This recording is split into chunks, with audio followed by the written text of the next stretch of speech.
But in terms of Friday the 13th, what I find so fascinating is there hasn't been one since 2009. And I think it's because of like contractual rights disputes.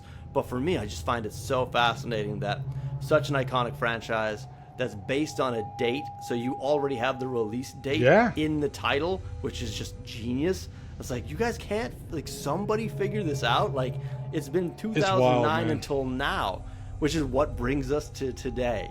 So we're saying, what should the next Friday the 13th chapter look like? And we're going to figure this out off the top of our heads today. So how does that sound, Lee? Scary and fun.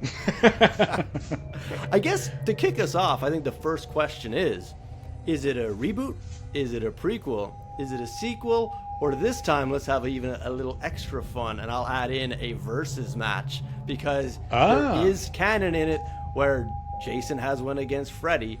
So, like, he's quite elastic as a character. So I guess that kind of decides everything else going forward.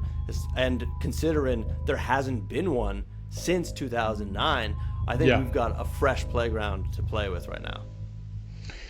I think there's a couple of different ways you could go with this. And the Crystal Lake series, which should be coming out this year, they're exploring Pamela Voorhees and how that... We don't know how much of Jason is going to be in the show, but that sort of sparked an idea that I was thinking.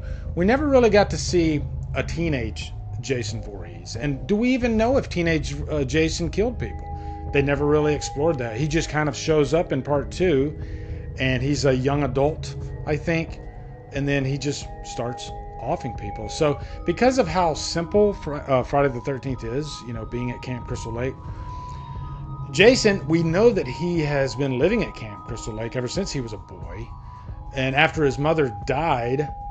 So I think you could start the movie off with Pamela Voorhees dying, just like they did in the 2009 reboot. But then in that one, they bounced forward. I think in this one, you could go pretty much from that point and maybe skip 5 years to when he's actually a teenager.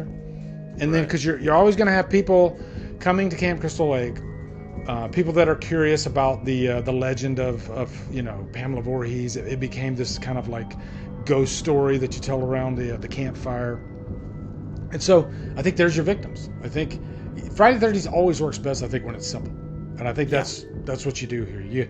You have a young Jason Voorhees and just a group of you know, curious young, you know, teenagers coming onto the camp, and then he just starts offing them, you know.